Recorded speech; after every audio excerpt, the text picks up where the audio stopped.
Okay. And I got the 411, move the 411. Sipping lemonade, though I like shade.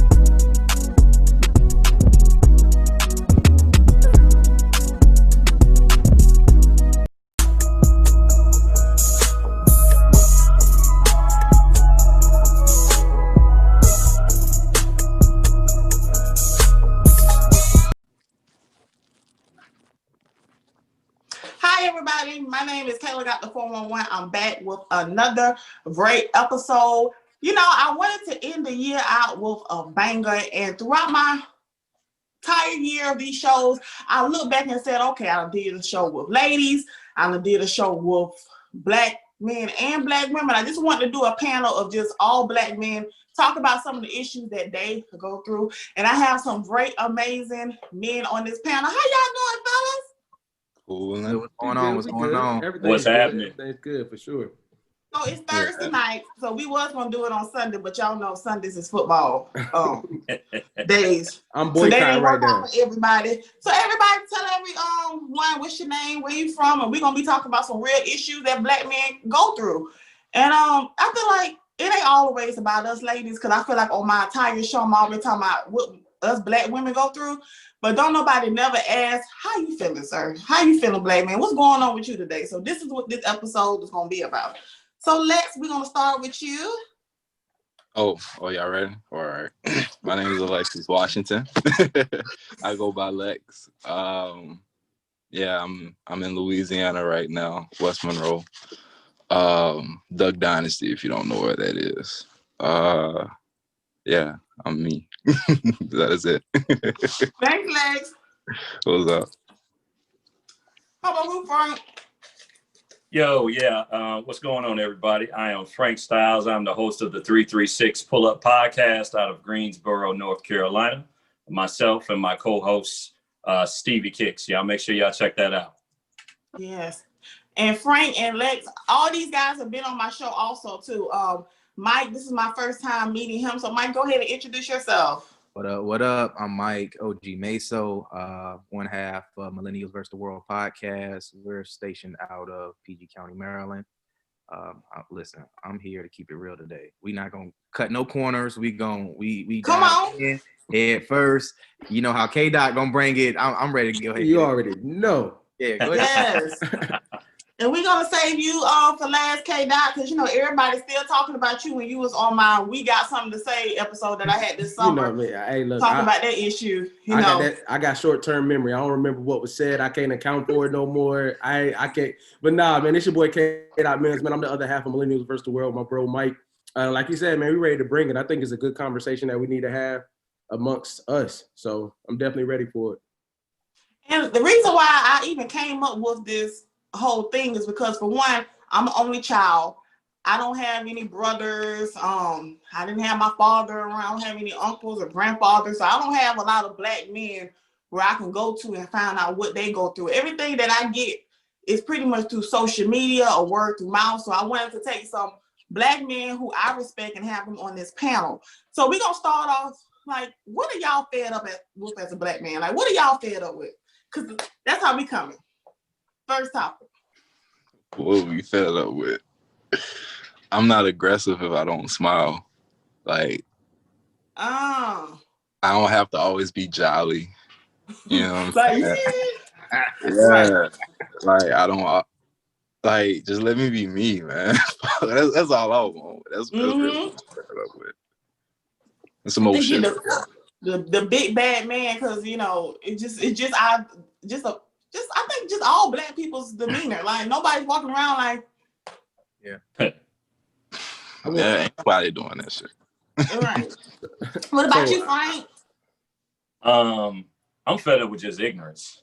You know what I'm saying? Like, ignorance sometimes from our own people. Speaking on things that they don't understand or don't know. I'm a little fed up with some things that I'm hearing from, you know, obviously nothing against you, Kayla, but some things I'm hearing from some ladies, you know, transactional. Call them out sometimes too. Maybe I done did so, hey. You know, transactional relationships, you know, we need to be getting them Birkins. We need to be doing this. Right. We need to be doing that. Who is my we? question is, like, what are y'all doing? You know what I'm saying? Ooh, Hey, say that for Layla. Yeah. come on. Yeah, say that for Layla. Oh. Yeah. Hey, you know what, Frank? I can agree on that. I do think that, ladies, sometimes some of y'all standards are a little too high. I feel like y'all put the weight of the world on the black man's back. Okay, that's it. See, What I about think- this guy? Oh, okay. You about to go, Kenan? Go ahead. Go ahead. Okay, all right. You sure, Mike? Yeah. All right, so I'm kind of fed up with that narrative. Like, the first thing I was gonna say before I get into that, like, I'm tired of the lack of safe space for black men, and I don't mean like it's nowhere. Like, sometimes you can't find it amongst us because we've been taught we can't trust nobody, like emotionally, physically, however you want to put it. So like, it's a lack of a safe space for us. But secondly, like, I kind of fed up with the narrative that we got to change in every surrounding. Like, you got to be strong in your home, then you got to walk out the door. You got to walk out the door, then retract that back, because you might get killed if you're that same strong person in your house. Then when you go back to when you out with your friends, you gotta be on alert mode, because now you're trying to protect them. It's so many avenues we gotta go emotionally and physically just to kind of like satisfy what everybody else think we should be, because it's so hard for us to have that, like, that standard that we came up with. Our standard is based off everybody else around us. So it's kind of like that narrative that, you know, we don't have that safe space. Facts. Yeah, I totally agree. Just to piggyback on all three of y'all answers, so long story short, it's like the tiptoeing through life that we gotta like do to like the highest level, right? Like on top of the I guess the physical limitations that, you know, this society has structured us with, the emotional barriers that we gotta like fight down just to interact with people day to day. You said, like, I don't want to talk when I get to work some days. And it's not just of anybody outside of myself sometimes. Like, I just don't want to get down like that. That doesn't mean that I hate the world, or I'm angry, I want to, you know, help anybody. I just want to exercise that emotion sometimes. We don't get that right to like make a choice for ourselves because the world perceives us a certain way. Like, I just want to exercise that right. Like, for no reason. I just want to do that. Yeah. Like, is it tiring? Like, because I feel like as a black man, everybody's just putting y'all like, oh, you gotta do like this, oh, you gotta do like this, oh, you gotta do like this. It's like, it gotta be a tiring and exhausting. You know what it is, Kayla? You know what it is? It's the yo-yo effect, right? To what Mike was just saying. So it's like, you know, at home, you got to be this way. You know, you go out the door, you got to be this way. When you get to work, especially if your surroundings are people that are, when you're surrounded by people that are non-color, you got to be a specific way for them. Sometimes in certain instances, or you're perceived a certain way if you don't. Like, he's too hip hop. What the hell does that mean? You know what I'm saying? Stuff like that. So, you know, it's that yo-yo, that dangle effect. You get dropped down, you come back up. You're going up and down, up and down. And then when we do try to show our we soft. Call you weak. Suck it up. Suck it up. You know, and that's why we have so many when they're talking about like anxiety and mental anguish, because all of these things are put in front of us and we're holding that stuff in, trying to be what everybody wants us to be. And that just is one vicious cycle. And to answer what Kayla said and to piggyback on what y'all two just said, it is tiring because every black man is bilingual. Now, if I told you that I was a banker, you look at me like, nigga, you lying. But I am. You feel me? But when I go to work, I gotta raise my voice up a few octanes. You know what I'm saying? Yes, he does. Because I called you at work once, and I was like, who is this? I was Alexis. That's who that was, Alexis. So, but when Alexis is at work,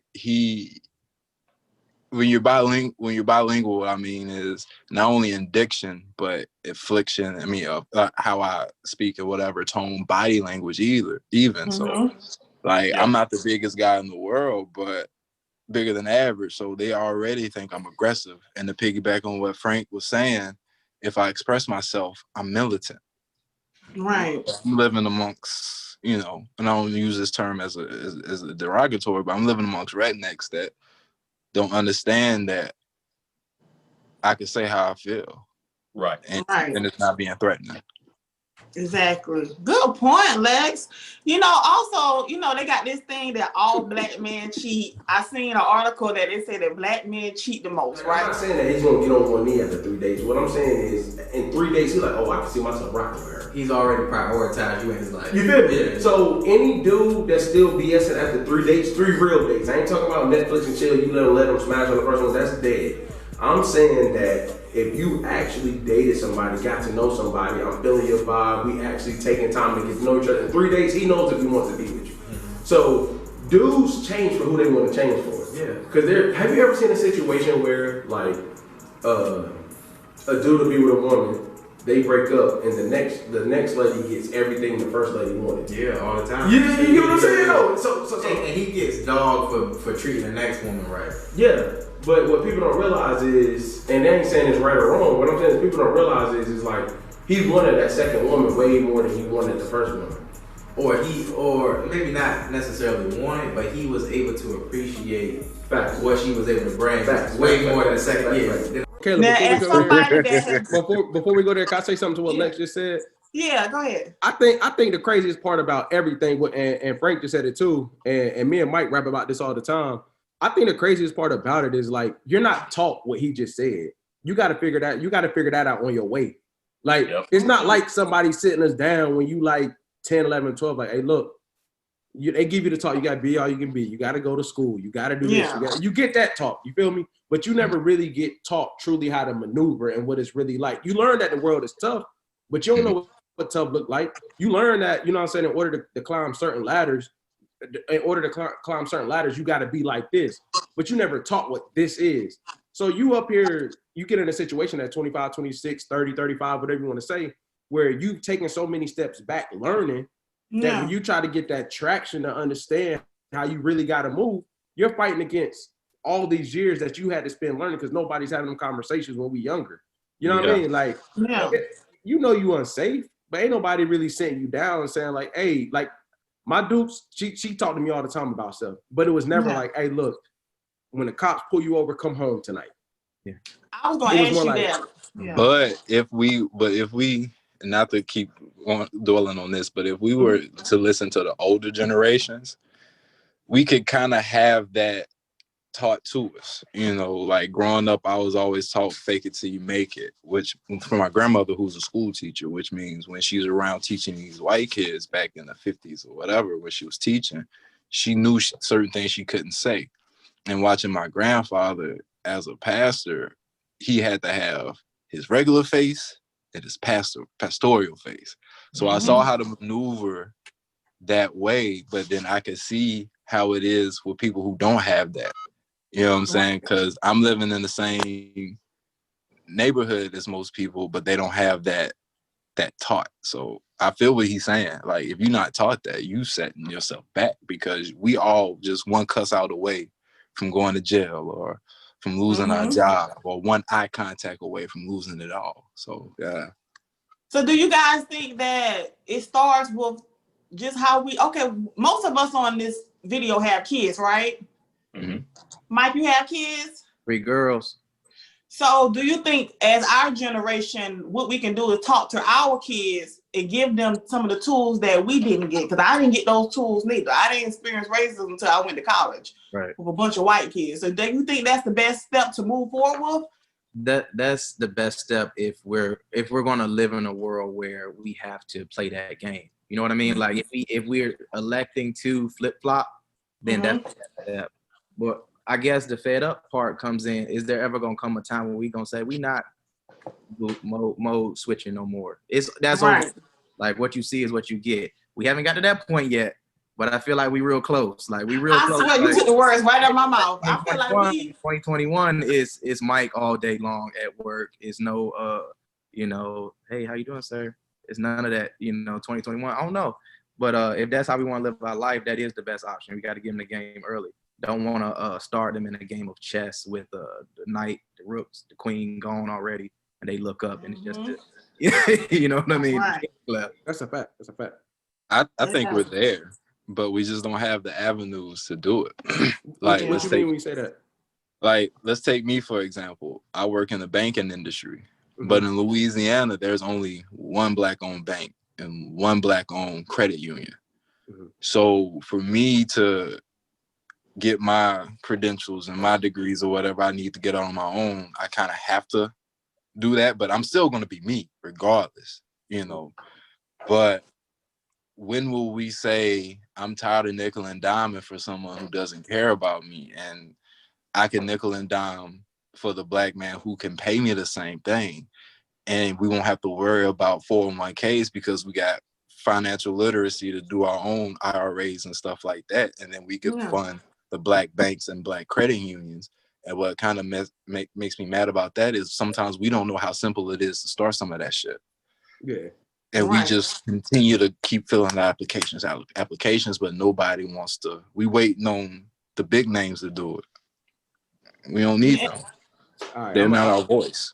See, Kayla, I'm sorry, I know we gotta go, but I'm gonna jump in and I'm gonna jump out real quick. I'm gonna jump out real quick. to this point, this is a true story. A couple of days ago, it's crazy because me and Mike was talking about the same thing. I think the point comes in is like, for me, I got student loans, right? Me too. When I graduated with my degree, I'm already started behind. I don't care what somebody try to feed you. So you get stuck in this position where you have to go for the dollar to make sure you are good after that. And 9 times out of 10, the way I was brought up, I ain't had no choice. You going to college. So it didn't matter if I ain't had no scholarship, I was going. So when I went, it put me specifically in a position where the job offer meant so much more because I had to take care of a whole that I didn't even realize I was digging. I thought I was getting ahead of like going to school. Yeah. But when I went, I ain't gonna say you're not, but I think going to school without a plan like I did, even though I figured it out, I didn't know what I was majoring. I came in undeclared. I messed off my whole first year. You know what I'm saying? Like I had to learn all that stuff. So I'm constantly taking out loans. So when I did get my job fresh out of school, and they was like, yeah, about that though. I didn't have that freedom to think the way I wanted to because I wasn't afforded that because I was already in the hole with however many student loans. So like we get caught in that game. And then once that dollar get above your head, you get stuck in positions where you got to listen to people that you really, that's when the code switching come in because you're in this position now where your boss, you got to take it from him because you got this over your head. That's such a dangerous game. And as a Black dude, let's be real. Facts. But real quick, to piggyback off what I said and prove what you said, had you known about tuition reimbursement and certain companies that offer that, you would have been okay. You know what I'm saying? We don't have the information. Like, we don't have the tools. We don't. Like, I'm going back to get my undergrad in political science. I'm paying out of pocket. It's hurting. But I know Regent's going to pay back a certain, I should have said the company. But I know the bank, edit that. But I know the bank going to pay back a certain amount. Yeah, but a lot of Black kids don't know that.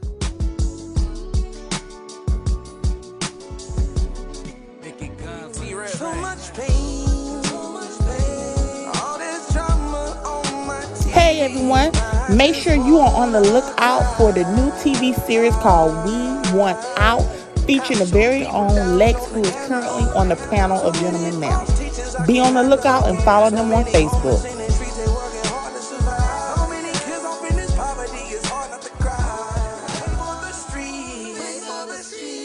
Wait for the streets. It's so hard to survive. Wait for the streets. It's so hard to survive. Wait for the streets. Sure. So do you think that like the Black people that do know, we just not sharing the information? Because that's honestly what I've noticed. Like everybody want to just keep everything for themselves. Do you guys feel support from your other Black brothers? Like when they have things they know, they can easily tell you and share the information. Y'all feel that support? I'm gonna go last because I don't want to piss nobody off. I think that people share information and support with the people that they feel comfortable with, right? Okay. If you're not in that circle, or if you're not in their circle, they're unwilling to share information. You know what I mean? So like in my job, I work for a data company, right? And I speak to people all day. We help with things like, I didn't know you did that. Yeah.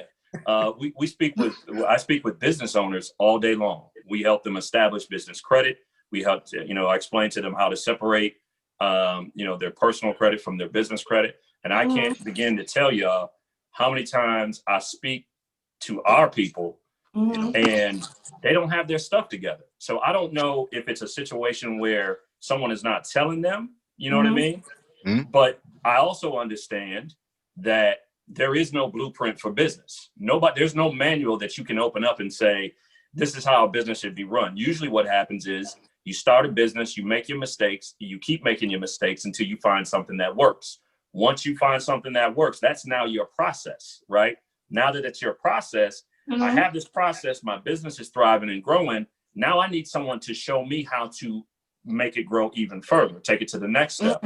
And so when you start getting into talking about finances, when you start talking about having business credit, understanding how to utilize it for your business, you can't go to those that are non-color because they're not going to tell you. They're going to tell their buddies.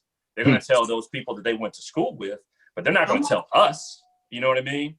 And so what I find a lot of times is we don't have our stuff together. And then it's like, I'm sitting there going like, oh my gosh, but I always try to make sure that I go the extra mile and give them the insights of everything that I know and tell them how these other people are doing it. You feel me? So, you know, that's something that we have to be better at, not being, you know, that goes back to what Mike was saying earlier about the mistrust. We're very, you know, very cautious about who we want to share information with. And can I trust this person to not go and tell all of my business or tell everything, right? It's information. It's out there. All you got to do is research it. But that's just something that we sometimes are unwilling to do. So, you know, it is what it is. But I just think that we got to get better at having our stuff together and working together so that we can continue to grow our communities and grow those things so we don't have to depend on others. You know, go back to Wall Street, go back to Black Wall Street. That's what we got to do. Good point, Frank. So, Mike, you can go. I don't want to. One of y'all want to go? I don't. Do your thing. This is what Frank, I wholeheartedly agree with you. Two things I just want to comment and kind of like add to. Even when you get people that you do trust, a lot of times that information is foreign, so it's going over their head. Yep. And then secondly, it's like it's no pipeline to that. So like say he just started at business credit and personal credit. Yeah. There has to be a pipeline to that information. Like there has to be some starting point where once you get up to that point, I understand in step 1 through 5. So when Frank is talking about 7, okay, I may not know 6, but Frank can say, hey man, I got somebody that can put you in on 6. I know 1 through 5. There's no pipeline to get there. It's more like it's straight to documents too.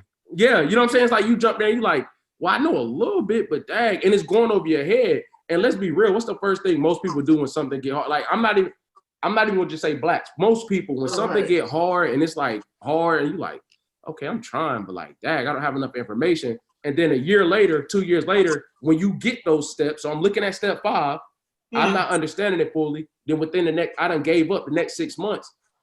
Steps 1 through 4 kind of slowly come to. I'm like, oh, dang. That's your first year, you're supposed to lose if they know that. You know what I'm saying? Like, so, but then the craziest part is we feel so defeated after that. We don't even go back after it. That pipeline to that information got to be there. Like starting at school, communities, however you want to flip the pattern. Exactly. That pipeline got to be there. Absolutely. Yes. Lex, you had something to say before we moved on? I'm gonna go, and still I think people may not like my opinion, but I agree with all of y'all, but I'm about to tie it in together. Okay.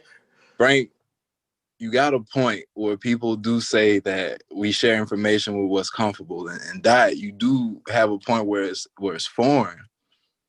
But two things, sometimes we don't accept it unless it comes from white folks. That's a fact. That's true. You know what I'm saying? So that's a fact. Yeah. Because whenever, and even on my show, whenever I talk race, I put a mirror because I don't care what they're doing. Mm-hmm. But that pipeline's not there. But what I will say about us is, A, we don't give the information. B, we don't take the information. And 2, the information we getting aren't from prominent people. Right. All the information we're getting is either from your partner or somebody that's spreading it on Facebook, which is already too late if it gets to that point. So now we hustling behind. Mm-hmm. So if I, whenever I learned about stock options, what I was told, keep it to yourself. You know what I'm saying? You can get your short-term money and stuff, but you tell who can, because everybody can eat. Right. Yep. But we learned that late, and not only when I say commoners, I mean me, myself, share, because I don't have that pipeline to get it to that right person. Now, I will say this though, Frank, and this is why I'll lose a lot of people. The reason why I am in finance is because a white man saw my potential and pulled me aside and said, hey, what you going to school? I was going to UL Lafayette. He said, what you going to school for? And I told him, he said, man, that's not what you need to go for. My wife worked at JP Morgan Chase. Go get you a job tomorrow. Then when I started taking finance classes, Dr. Spooner Rowe, he would ask a question. If you get it right and turn it in, you could leave. And I would always be the first one to leave. And he would say, you should change your mind. They would always try to give me game. Once I got into the game in the banking, there was this private banker at Regions in Lafayette would always spit game to me, always give me his old Wall Street journals for the free. And then the only millionaires that told me any information were white people. The thing is, if we relate to them on a 1-2 basis, we wouldn't be having this conversation. You see what I'm saying? Right. Right. They don't mind giving the game because they know it's money out there. But it's up to you to do it. Okay. I get what you're saying. Yeah, they'll freely give it. It's just us that be like, I don't know. Right. Okay, yeah. I get what you're saying. Okay, I didn't know where you was going with that, but you brought it all home. But at the end of the day, it's still our fault. Yeah. Yeah, it's on us. Like the right people don't tell it. Exactly. Okay, so you guys be good on this topic. We're gonna move on to the next topic. That was, I've learned something. Honestly, that's why I'm kind of sitting back and observing, because I'm learning from Black men, respectful Black men. Okay, I feel like you got two different types of Black men. You got Black men who are respectful and are able to have these discussions, and nobody got aggressive. Nobody had an argument. We can just have great dialogue, agree and disagree, and move on. You see what I'm saying? So the next topic is, I told you this is Black man. Hey, I told you, Kayla, this was Black man. Go back and look at the history on Donald Trump. He always wanted to be within inner circles. He always wanted to be that guy in the room. He wanted to be one of those guys, right? And the problem was he was always rejected because people knew who he really was. You filed bankruptcy 6 times. You made the state of New York drop a case against you because you felt like they had something to do with its economy, so you didn't have to pay taxes for all those buildings that you built. So Donald Trump, that's why, like, a lot of Black people, us as people don't know, some of us don't understand and know, because they were like, oh, he was good when he was hanging out with the rappers. What people don't know is a lot of those rappers that he was hanging out with were getting paid to be there. So he he engulfed himself among celebrities and people that had that status, so he could say that he rubbed elbows with those people as well. So a lot of people don't know that. But once you get a taste of the pinnacle of power, you know what I'm saying? The pinnacle of power, president of the United. I mean, what more you expect? You know what I'm saying? For sure. Hey, I'm trying to behave, man. Hey, don't make this sound out to be no saint, baby. It's you know what? This is a real episode, so it's okay. So if after the episode go on, all my episodes have a explicit at the bottom, so it's okay. Have y'all heard that saying all Black men cheat? How do y'all feel about that? Do y'all think it's true? No. I don't think so too. I'm speaking from a woman who have dated interracially. I don't think that's true, but for some reason, Black men have this stigma of not being able to hold their family down, not being able to commit in relationships. Why do you think that all the eyes are on Black men, like Black men can't get it right? Let me go first on this one. So my first question would be, what group, I guess, says that about us? Right. Well, honestly, mostly Black women. Right. So they're giving a perspective off of I guess in a lot of cases a myopic point of view, like this is all I've ever encountered in most cases. Exactly. So of course, the likelihood of me seeing the good and the bad, exaggerating the bad mostly because we don't Yelp review the good stuff. You know what I mean? So I just refuse to live in a world that believes that one race, my race in particular, is doing anything outside of, I guess, you know, what we would deem as like positive gestures mostly. You know what I mean? I don't be that bad. We can't be. No way. Exactly. Because Mike, you're married too, and Kayla Got, you're married, right? For sure. Yep. We got 2 black men on here who are married. So the whole idea that these are young men too, also. They're not like they're 70 and 80. So this right here proves the point of, yes, there are black men that settle down and marry the right one, but I feel like a lot of my black women, they're the main ones saying all black men cheat. And do you guys think it's the type of men that they are pursuing and then judging the whole race of black men? No, it's what they expect from a single black man. I'm about to say some shit that they can't say.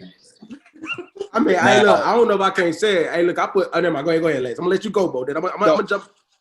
Yeah, right, jump in when you feel it. You feel me? You feel it. Go ahead and tell me, yo, man. But I'm gonna say some shit y'all can't say, because if I'm dating and I'm single, I will talk to other women. Now, what you consider as cheating is what's skewed. Now, if we're not fucking or whatever, excuse my language, if we're not having sex or whatever, and I go and have sex with somebody else, that's not cheating. But if I'm with you and I'm for you, for one, I'm a horrible liar, so I'm not going to cheat. And I'm not going to waste my time being in a relationship when I can be single and do whatever I want. So sometimes it's skewed. I'm going to speak on my perspective of what I get from that is what they considered as cheating. And sometimes you're not even in a relationship to even cheat. You feel what I'm saying? Like how I'm always called toxic. Yes, I am. But I'm not stupid. I'm mannerable and I have a heart. So if I love somebody and willing to let my fun toxic ways go, baby, I love you. But until then, let me be. I think, and then like to piggyback off that, real talk, and like, and again, like I've been married for 7 years, you know what I'm saying? But I think the thing is about the cheating in black men, it's like, if a black dude does cheat, can't be justified. I get that, you know what I'm saying? But the thing I'm saying is like as a culture, we emphasize cheating so much. I'm not saying it's good. What I'm saying is the lack of conflict resolution, the lack of communication skills, the lack of everything that puts your back against the wall. I'm not saying go cheat. That's not what I'm saying. What I'm saying is if you were put in situations, hey, we're not even going to dig into the bag of not even having those healthy marriages or relationships growing up. We're not even going to dig into that bag. But like cheating is terrible. But like a lot of people don't understand the conflict resolution and they just run to what they know. Now, furthermore, I'm going to say this. I think there's a misconception that like the first step to cheating is like, you know what? I'm unhappy. I'm going to go cheat. This is, you know what? Let me just go out here. 9 times out of 10, there's something a guy been feeling for a long time that he may not be able to articulate or he may not. And I'm not saying it's right, but I'm saying like a lot of dudes can't really do anything besides that. Because what are we talk coming up? Hey, bro, you got about 2-3 girlfriends, don't you? When you 13 years old, you got hey, now where they at? How many Valentines you got? So like from the beginning, we're taught that's cool. So then when you get in relationships, oh my bad, Kayla. No, I was saying good point. I was in here like that. Yeah, like so I think like the narrative that all black dudes cheat isn't true, but I think that it's also one of those things that there are a plethora of things we do right, but it's never going to get looked at as the things we do right. You make that mistake, even though cheating is not justifiable. It's like once you do that, let's put that label on you. Like it's kind of like if you get divorced, in my opinion, like you have this negative like notch on you if you were divorced.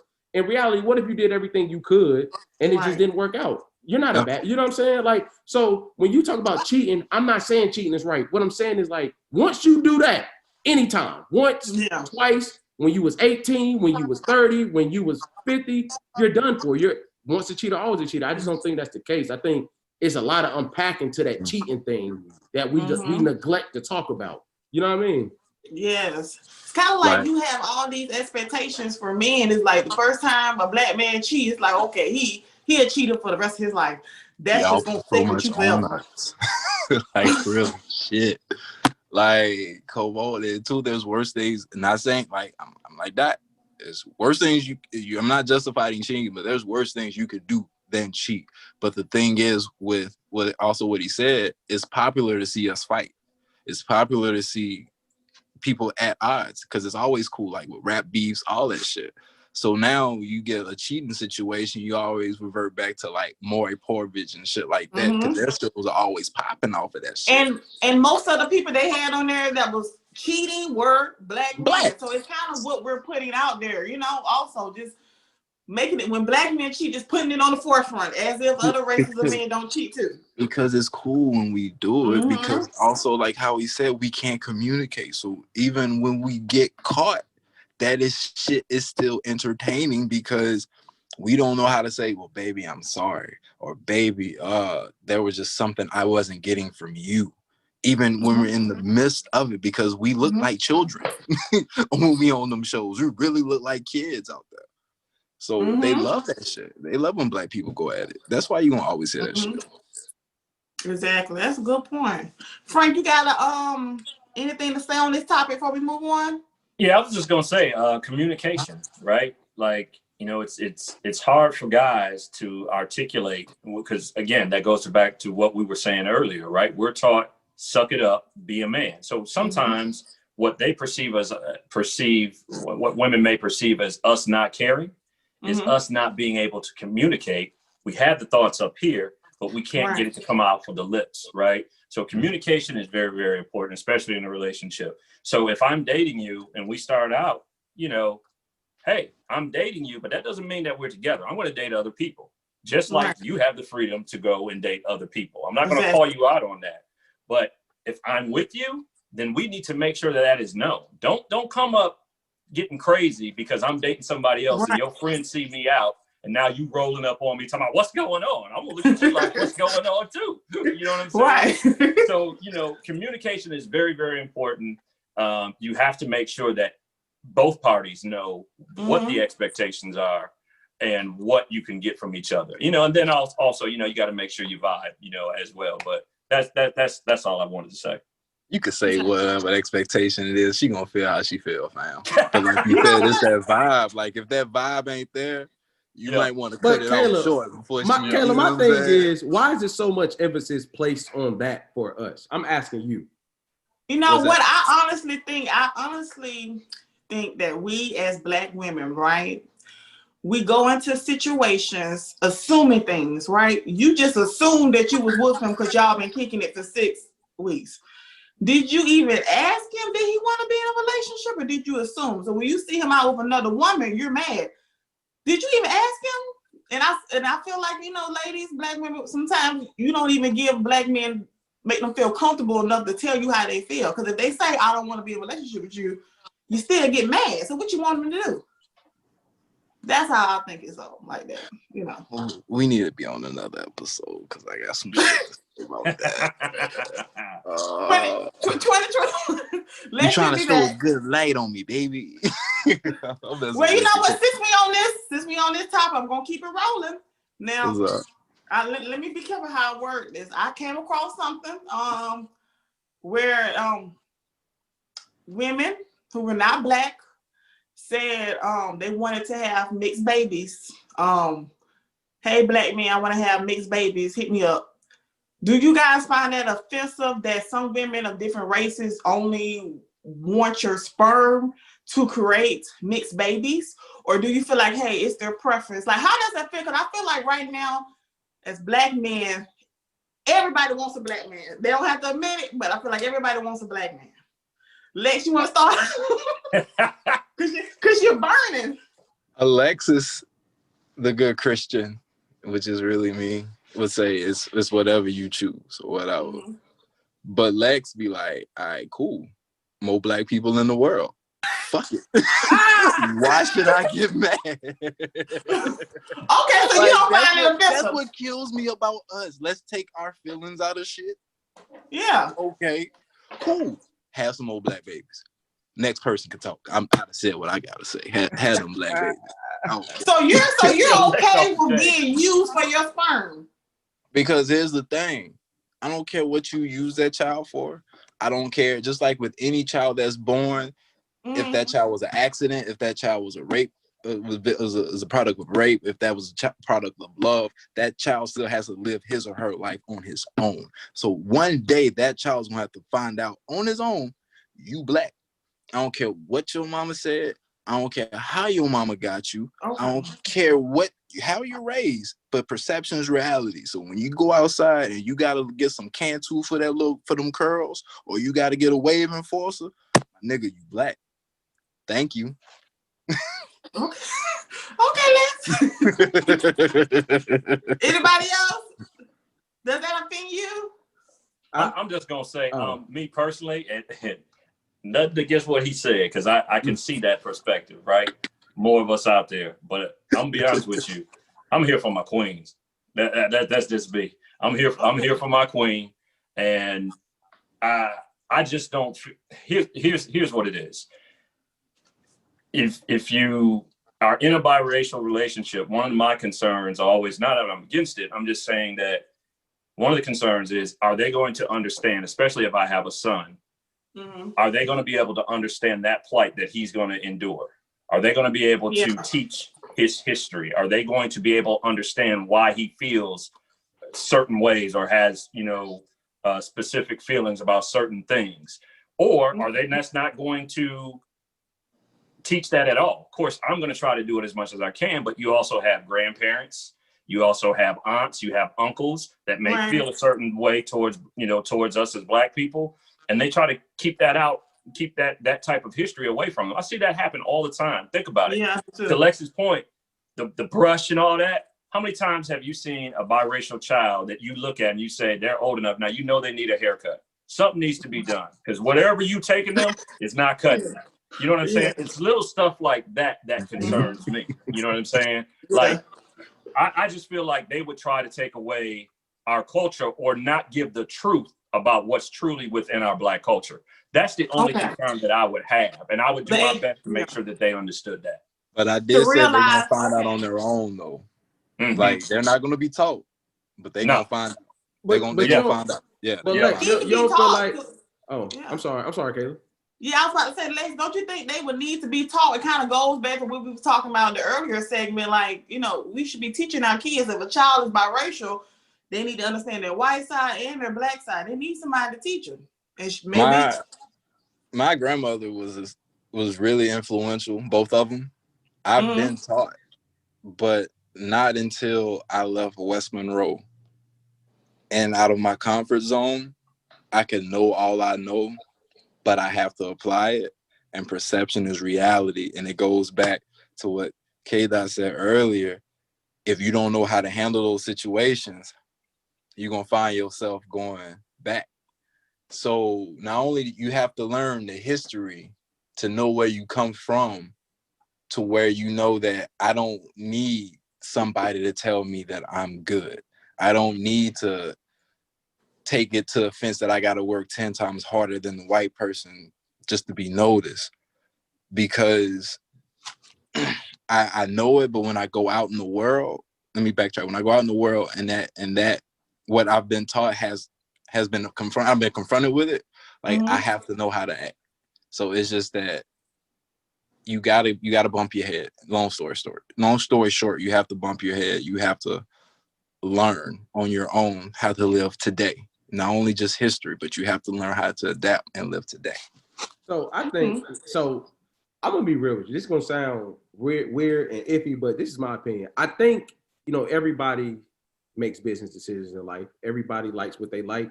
I ain't here to debate who you love. You feel me? What I will say is this. It only sounds bad because it's being said. If that's somebody's strategic plan to, for whatever reason, the other race wants to do that, if that's their strategic plan, that's what it is. Because everybody done plotted on something before. Right. I think the issue comes in is like, I only need this part from you.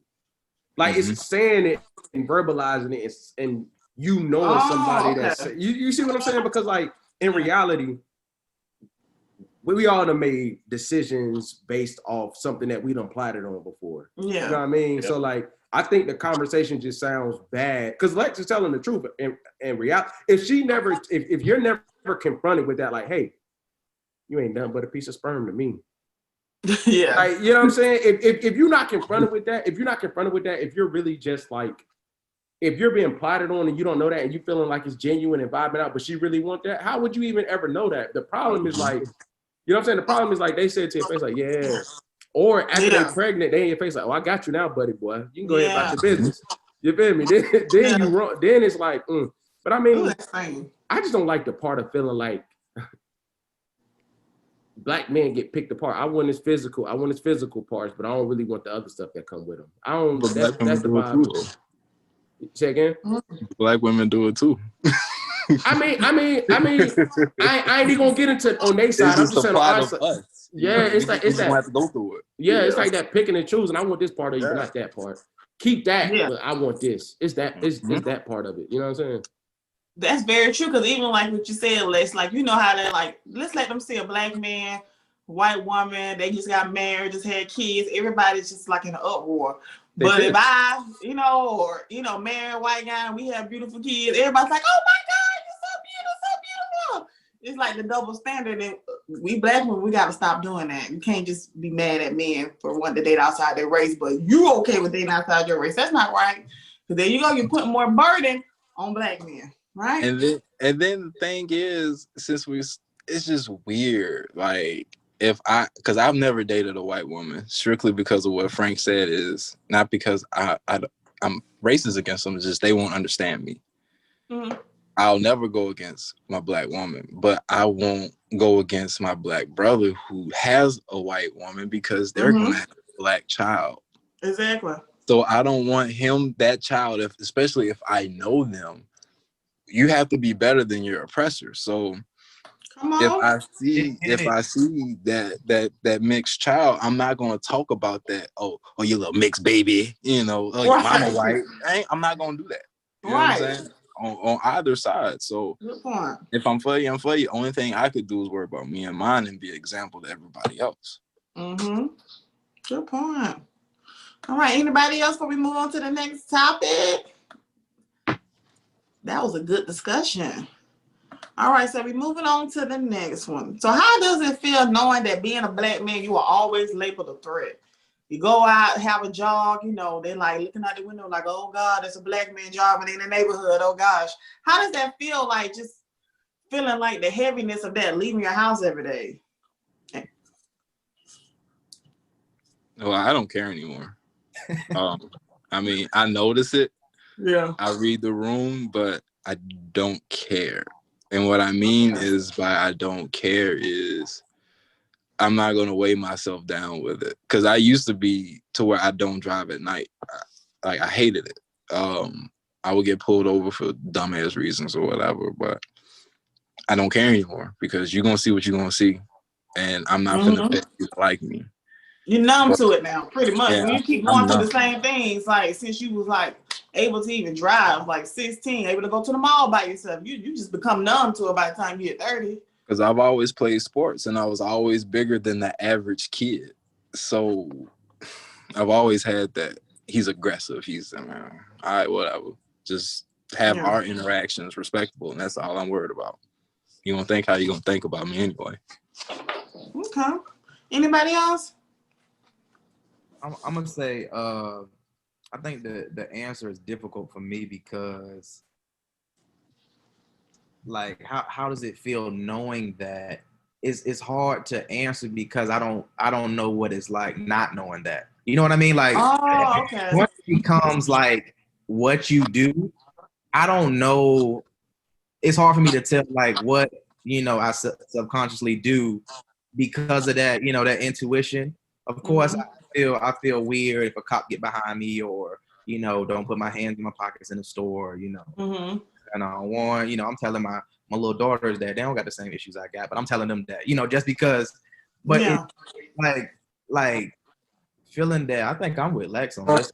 Like, it gets to the point where it is what it is. Like let's take on the world. It is what it is. I can't stop it. No way. Like whatever happens because I perceive a certain way. I can't stop it. No way. There's no way.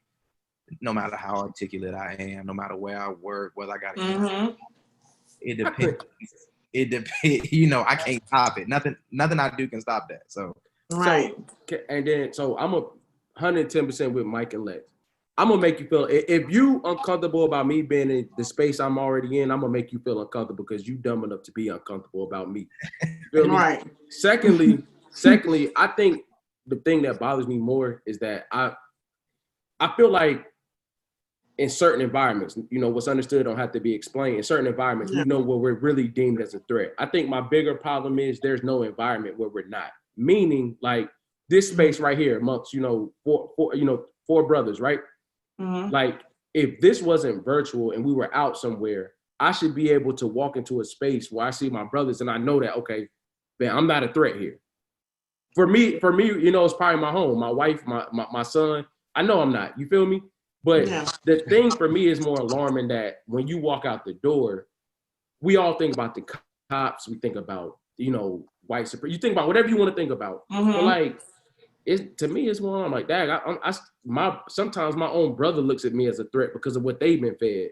Like, I can't walk into a place and be like, okay, we good. What up, y'all? How y'all feeling? It's all like, whoa.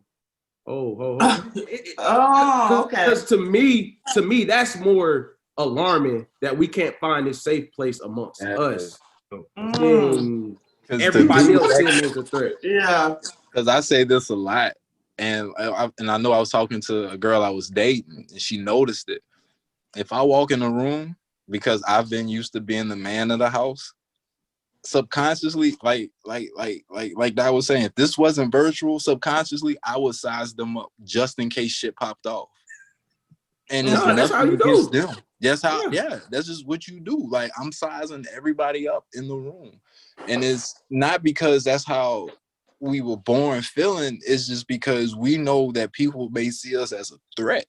So I can't control how the next person feels. And especially if a coward got a gun or if he got some type of power knowing that he could get off of any type of trouble, I really got a problem on my hand, because if he feels threatened, he's going to neutralize that threat before I even get a chance to be a threat. So that's why I'm in agreement with everybody else. Excuse my French, but I don't give a fuck. I am who I am. But when you see me, it's going to be all respect. It's going to be all love. But if you dumb enough, like he said, if you dumb enough to think that, well, then thank you. There's one less person I got to worry about. That's a good point you made, Les. Because sometimes I know I've been on a date with a guy, and you know, like he just like I can tell like he's eyeing the restaurant, like you know. He wanted to switch seats. He wanted to be sitting so that he could see everybody that's walking in the door. He ain't sitting his back to no door, at baby. all. No. He need to see what's going on. Baby, I work a 9 to 5 and I move like that. It's embedded. It's embedded. It's just embedded. It's like you can't, because spot at 7-Eleven, all that. Say again. You back into your parking lot. Yes, the parking spot at 7-Eleven. Like, all that, you get and the craziest part is, like, let's say, like in the difference, like you not like when you walk, if you going out on this Friday night to go have fun, when you walk in, the first thing you do as you pay, you reading the room. And no matter what, it's 110%. No, and the worst part about it is, like, the only probably for me personally, speaking for myself, like the people that I'm close to in my circle, the extensions of them, so their friends that I may not know, I feel safe in that place. If I'm cool with you, right? You bring somebody around, I probably feel safe because if you bang with them, I bang with them, that type vibe. But like, how often do these circles intertwine? Like, how often is my circle, Lex circle, and Frank circle could be in the same room? We could be like, yo, we shot that joint together, but it's all love here, and we all have a good time. How many times you gonna be able to have that opportunity? You know what I'm saying? So it's just, it's that lack of safe space that makes you it damn near turns you into a threat because of the way it make you feeling like a threat, turns you into one because of the way it makes you think. You gotta be like that just to survive. And it's sad, but it's the truth. You gotta be brolic. Like, you can't, at any given moment, you can't let nobody pull your whole card. Like, and it's crazy. And I'm gonna bring up my son, and by all means, I'm not doing this because I got some work to do, but I think when he got here, it made it worse. Because I am who I am. We, you know, you have your little differences or whatever. One thing my son will never say is that my dad got punked out by somebody, or my dad was bowed down to another man. In my eyes and his eyes, if anything were to go on, he can call me and I will get him out of any situation. That's how I feel about my daddy. That's how I feel about my granddaddy. So it's just crazy how we have to always be on guard, like even to the music that we listen to. Like we all, what we love as entertainment is some on-site shit. So yeah, it's just crazy. So I know, Lex, you have a son. Frank, you have a son. Kayla, you just had a son this year also, right? Congratulations. Thank you. So you guys have any advice that you would give like your sons? Because I know Lex and Frank, your sons are a little bit older, right? Yeah, mine's 12. So what's some advice that you give them that somebody else, another black man listening, can give their son? Or even Kenan can use for his son as he grow up? Well, for me, with my son, he just turned 15 in October, and he's an athlete.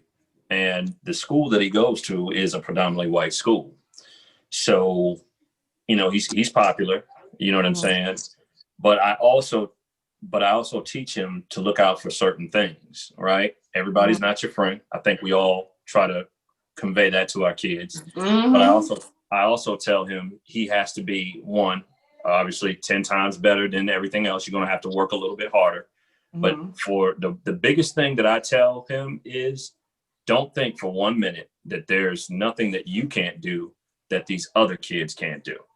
You know what I'm saying? Because I feel like if I teach him that he's great, if I teach him to be great, if I teach him to, even if you don't be successful at what you're trying to accomplish or what you're trying to do, as long as you're trying your hardest to do so, that's going to stand out. But I also teach him that to be respectful, no matter who you are around, especially because he's one of the only blacks out there. As soon as one thing may pop off, one thing can happen that can pop off, now he's considered a troublemaker. I try to make sure that he understands that be respectful at all times, but also don't take no shit from nobody. I don't care who it is. Come on. You do what you do. You let me and your mother handle whatever else that may come up. We'll deal with the teachers. We'll deal with the school board. We'll deal with the principals. But you take any shit off of somebody, because what's going to happen is if one do it, the rest of them are going to think they can do it. You know what I'm saying? But the biggest thing for me is telling him and explaining to him that he can do and be anything that he wants to be amongst people that do not look like him.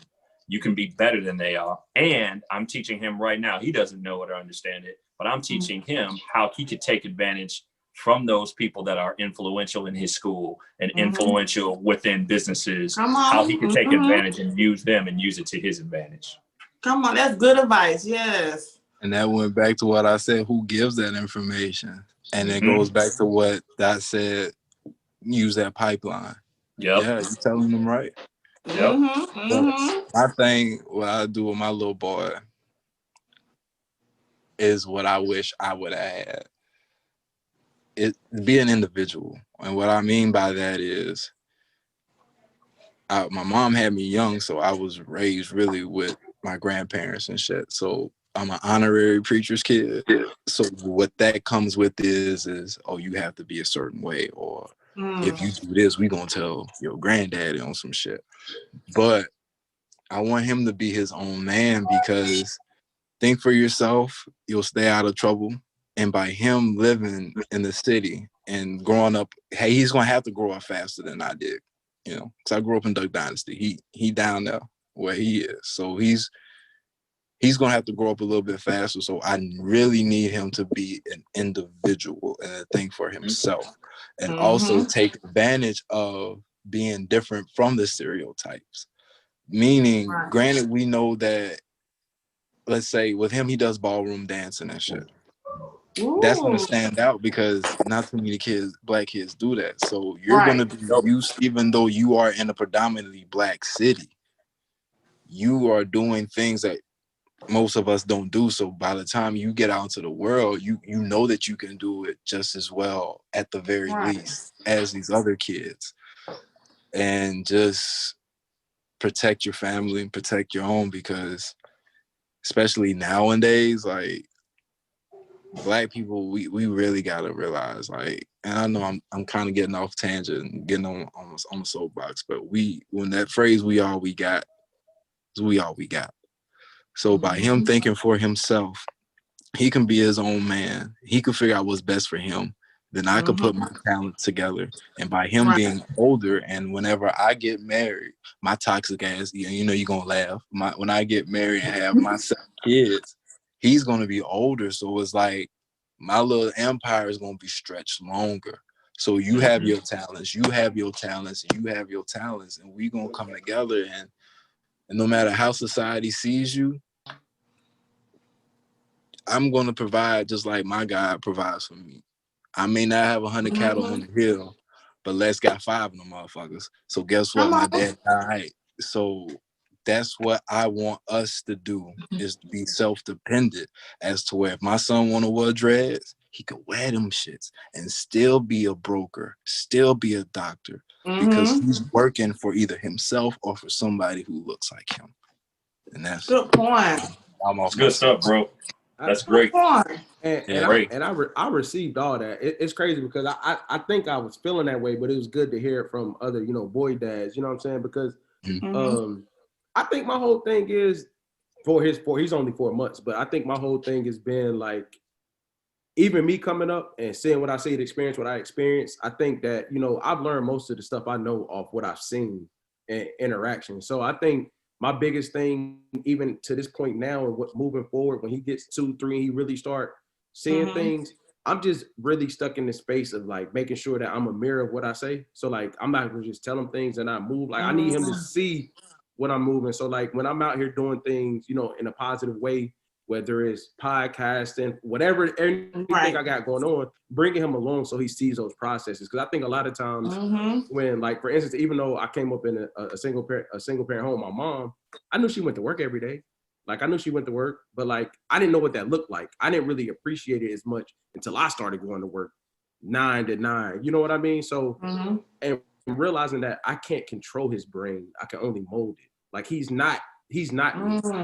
He's a person who's going to have experiences and perspectives that's not going to be it's not always going to be what I want, but I can just give him the tools to make the decisions that he needs to make, and I can be there. He can watch me. So like, it's good to hear, you know, boy dads say the things that, you know, when my son gets that age that I want to implement too. So that's dope. But I will say this though, by you having this bond with him early, by you letting him be himself, he'll still want to idolize or follow in your footsteps. Not to get too deep, you know, I was in a single parent home, but because I knew that was dad, and like I said early, no matter who tries to be stepdad or whatever, I'm like, nigga, my daddy is still my daddy, my nigga. So at the end of the day, I could have gone a year, I could have gone 10 years, I could have not seen him my whole childhood. But at the end of the day, I knew who he was. So and it's funny when I see shit in me that he did at my age. And it was a blessing to have him as a teen father, because I could see where I am now. You know what I'm saying? And then when I talk to my little sisters, now they're young as hell, I'm like, hey, appreciate who he is and listen to him, because when those mistakes he's telling you about, I was there. And how I'm able to be there for him, he's going to be there for you. And that's the stigma that when you get older, your daughters are going to take care of you, but no, your boy going to take care of you. And I absolutely agree. And I think something dope too. Like, me and my pop's cool now. Like, you know what I'm saying? Me and my pop's really cool. We locked in now. And I think it's dope because his father was a real integral part of my life. My dad's dad. So like, I am very excited to see like what my dad's role will be in my son's life, because grandparents hit different. You know what I'm saying? Like, you can give that game as a parent, but like, they get that off angle knowledge that is always accepted because they are like the OGs of this little person's life. You know what I'm saying? So I think for me, it's just, and I want him to see that pipeline in a different sense of like that honesty, that relationship, that like what his grandparents can offer him, where I can offer him and have all those resources, because at the very end of the day, like I got my last name from him, which is Mims, and now you got it. So I want him to not only, when I say last name, we ain't getting back into like the days of where they came from and owners and all that. Yeah. I'm saying of the legacy we trying to leave from here, because we got the name now. Hey, I'm 30. I ain't changing it now. I'm 30 and I'm keeping it. So I got to start changing the narrative around what I want my last name to be remembered when my son says Mims. So I think it's definitely dope to hear that. I really do. And also, I'm sorry, wait, one thing. Also, be careful. Like, give him advice, because like my dad, like I said, he wasn't the conventional dad.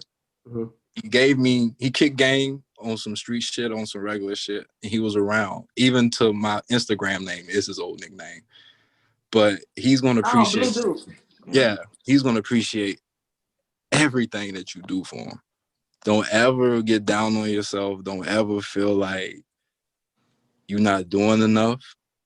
Cause you just talk to him. He gonna let you know you doing good, dog. Sure. That's another advice. That's another thing I appreciate that. I appreciate that, man. I received that. Oh, so sweet. See, I'm sorry.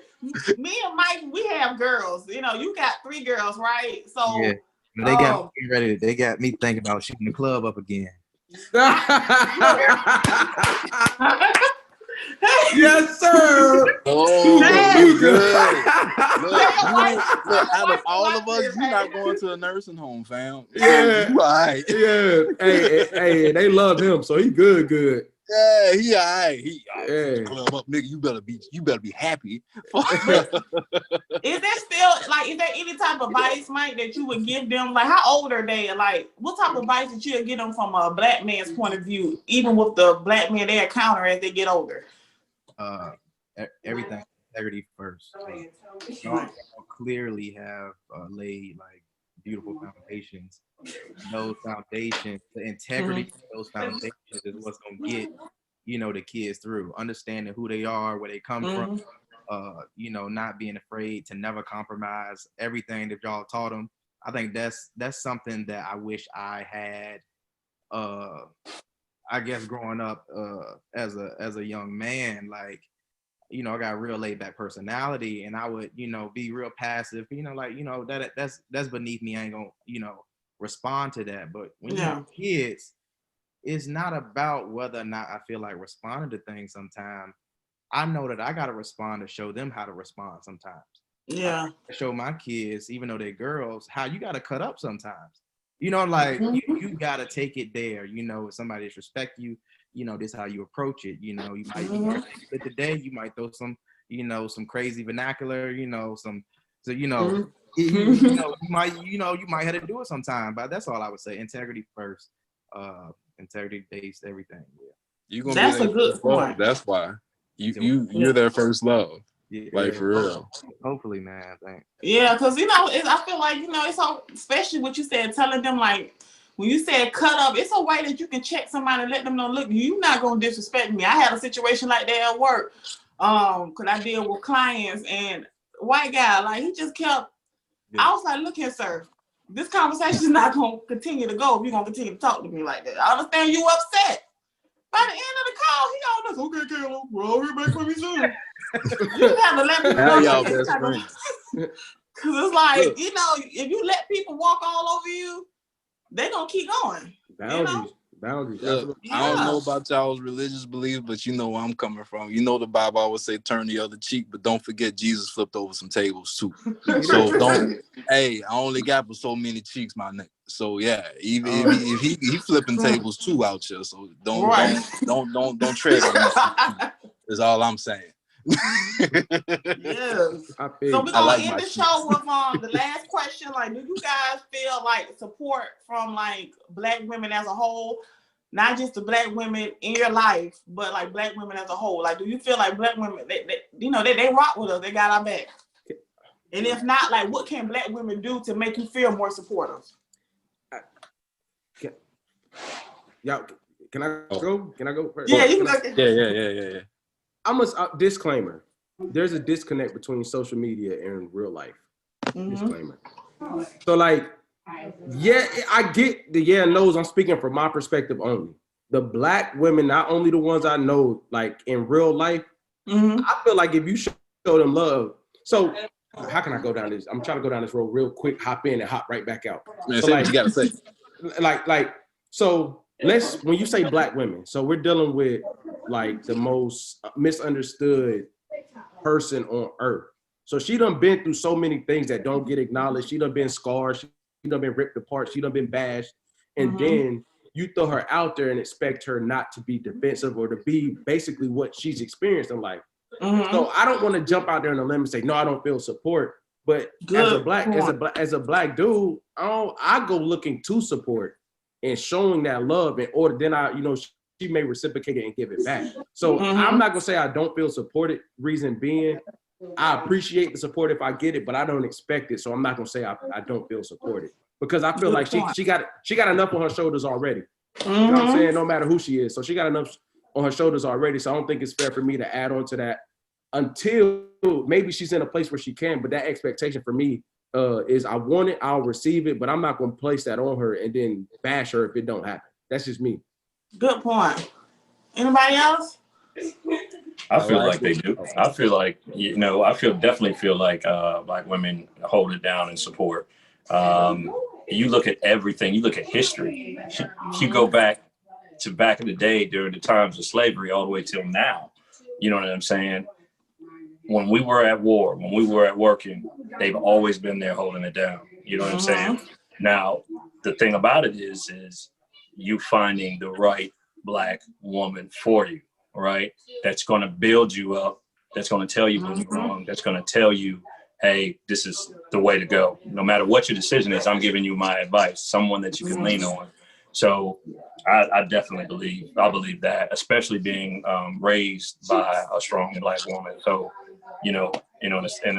because my parents divorced at early, when I was younger. So just to see the things that she did.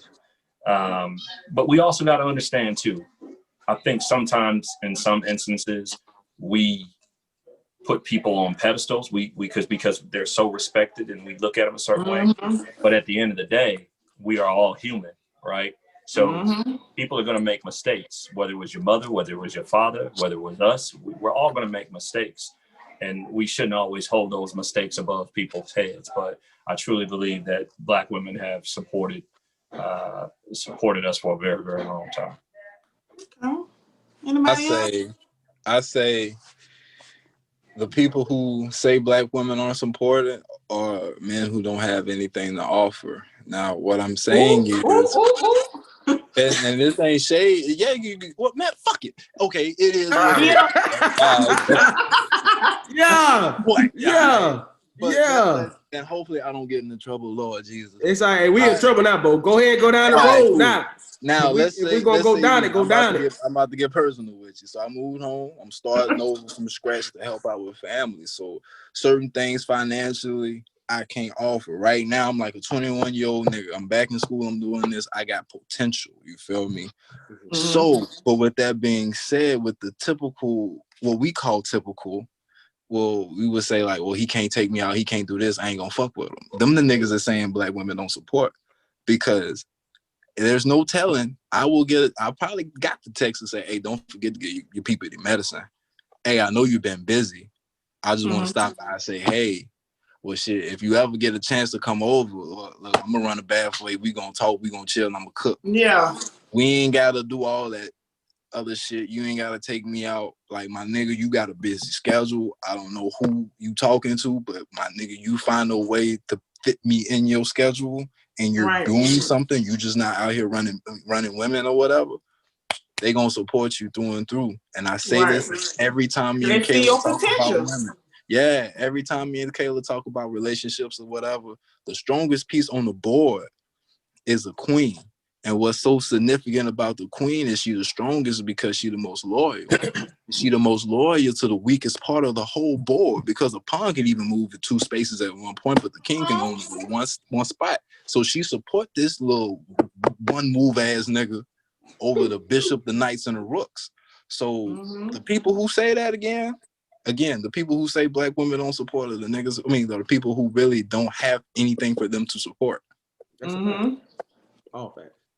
Okay. 1,000%. I don't have nothing else to add. All right.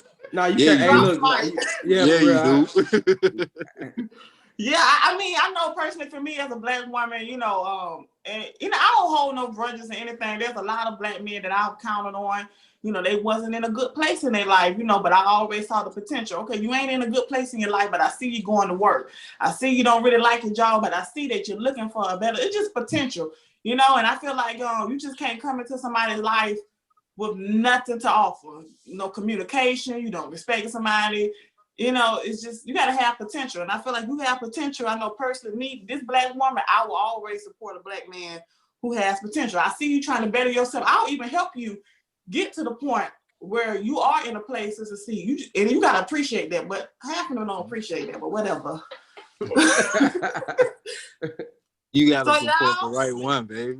Shit. Yeah. And low key, like, it's reciprocation because, like, when they help us with the come up, like, I use my situation. Like, me and my wife don't really beef about nothing because we met each other at 18 and we ain't really have nothing. So everything we done built, like, hey, if I burnt my room down, I burnt her room down too, because we done all those bricks and all that, we done built together. So it ain't really that friction there. But what I would say to Alexis' point is, like, say that, you know, he find the one that's locking in with him and checking on him and supporting him. When he come up the way we know he's gonna come up, like, I'm pretty sure he's gonna reciprocate that when she need it. So it's that reciprocation piece. Like, you don't ever invest into a stock that you don't think you're gonna get return in. You feel me? Come on. So, like, when you putting that out there, like, so again, to what I was saying, like, when you say I feel supported, I'm gonna seek the support first, and then, like, wait for it to be reciprocated, because we're good judgment of character. Like, we like, I hate when people act naive, like they can't see some BS before it happened. You feel me? Like, let's not even go there. So, like, when he's, like, just to his example, when he's getting that support, more than sure, like, no matter whether you single, married or not, when it come down to it and she needs somebody in her corner, he's gonna be more than willing, because he's gonna remember that feeling when he was like that, and she did it for him. So it's like a big reciprocation factor in that for me. Yeah. Man, my ex used to say 16 by 9. You know, that was the size of the bedroom. Like, she like, nigga, if we can make it through this, we can make it. And even goes back to what you just said. Like, you're happy with them coming up. And if they need you, you gonna do it for them, because you know that shit ain't common. And if there's a woman that really wants to say, hey, I see your dream, I'm about to put this amount of effort. It don't have to be monetary all the time. But I'm about to put this effort into your shit, knowing she got her own shit going on, and knowing that when you come up, you now a peacock with your fellas out, so she know there's going to be others out there eyeing you.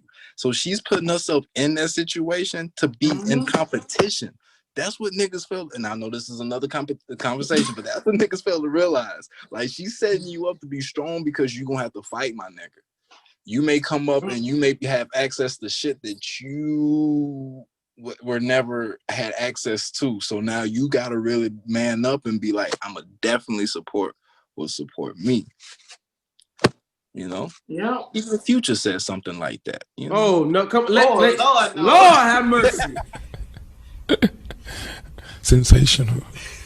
No, he didn't. He brought up No, he didn't. Wait, hey, Lex, pick the mic back up, bro. You could have dropped the mic. Pick it back up, bro.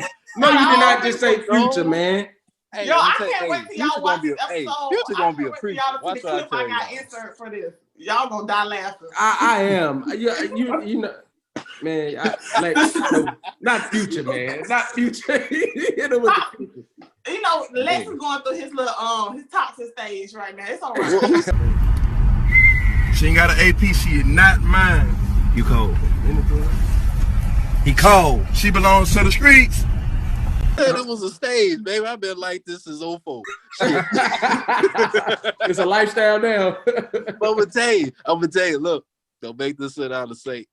But if ain't nobody like it, I wouldn't be toxic. Oh, you might need a person. That's another conversation. If y'all don't like ain't shit, niggas will start saying no. Hey, but we gonna end this on a good light with black men. Black men. We gonna end this on some. Some positive black brothers. So y'all, that was the episode. How did y'all like this episode? This episode will be out on Christmas week, that Wednesday. All right. Where everybody watching, making sure everybody tune in and stuff like that. So I want to say thank you guys for joining me. You know, I already knew who I wanted to ask on the show. It wasn't hard for me to choose. You know, black men who are respectful. They have a great platform.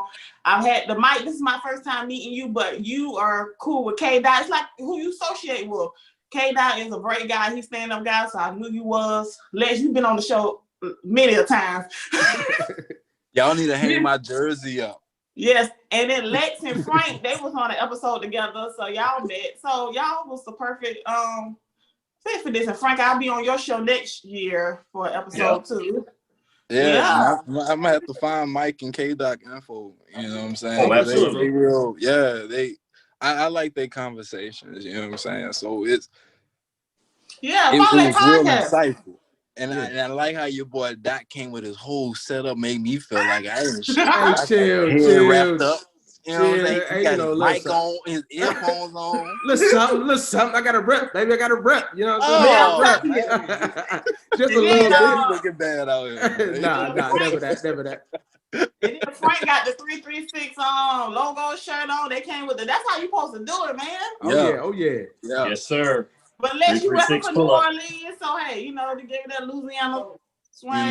New Orleans is my second home. So let us know, how can we find you guys on social media and what you guys have coming up? When you watch the episode, you'll see commercials. Like my show, like I don't play no games this show. We got commercials over here. So whatever y'all got going on, commercials be throughout the show.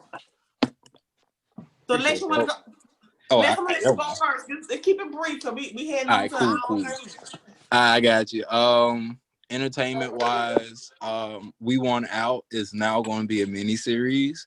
So that's why it's taking a while. That's going to be a mini series, and also due to COVID, we had to pause Congo Square. But other than that, I'm just trying to. Yeah, that's the play. Yeah. Other than that, entertainment wise, there's some things in the works that I will hit 2021 in. All I'm gonna say is when the kid's quiet, that's when you need to go check on them. Lex is hustle man. You can find me on Instagram. He do acting, he do modeling. I ain't modeling yet though. I gotta get this holiday weight off me though. But you can find me on Instagram, BLU_DUKE_Junior. And Facebook, Alexis Washington. And I'll have more rollouts and stuff on my landing page for 2021 for y'all. So yeah. Frank, what about you? I know you gearing up for 2021 because you done asked your girl to be on the show. So what you got coming up? Oh yeah. 2021 is going to be hopefully big. We slacked off a little bit with COVID and scheduling and stuff like that. But 2021 is going to be pretty big for us. We're going to have a new format, new guests, and we're gonna get down to pretty much the nitty gritty.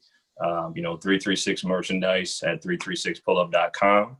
You can also follow us on Instagram at the 336 Pullup, and you can follow me at Frank_Styles. Styles is spelled STYLZ. Yes, and we got K-Dot and Mike. They are on the podcast together. What you guys got coming up? Go ahead, Dot. Hi, yeah. So Millennials vs. the World podcast. We just ended season 3, man. We got some really, really great things cooking up in 2021, starting in March. So season 4 is under the way. Also, you can support the brand Born to Win Apparel and Born to Win Photography, both on IG. We really just, yes, sir. We really just out here, man. We really keeping our head down, working, staying humble, collabing with great folks like yourself, man. So 2021, better watch out. Yes. So thank you guys for being on the show. It was long, but it didn't seem like it, right? It was good. It was dope. It was dope. Yeah, it was cool. We gotta do a part 2. For sure. Hey y'all, it's Kayla Got the 411. If you want to keep up with me, all you got to do is just go to Google Kayla Got the 411. It will let you know everything that I have going on that first page.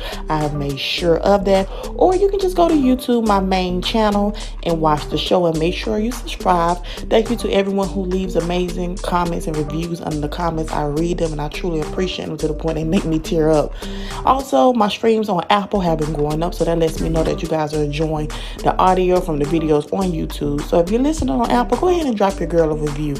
And I truly appreciate everything that people are saying, nice comments. You know, if I'm able to make you laugh and smile, that's all that matters to me. My content clearly shows that I enjoy doing what I'm doing because I always have a good time. And just a quick update that I'm now on Pandora Podcast. So you can listen to me on Spotify, Apple, Google, Pandora, iHeartRadio, and of course, watch me on YouTube. So thank y'all so much, and I appreciate all the support, truly.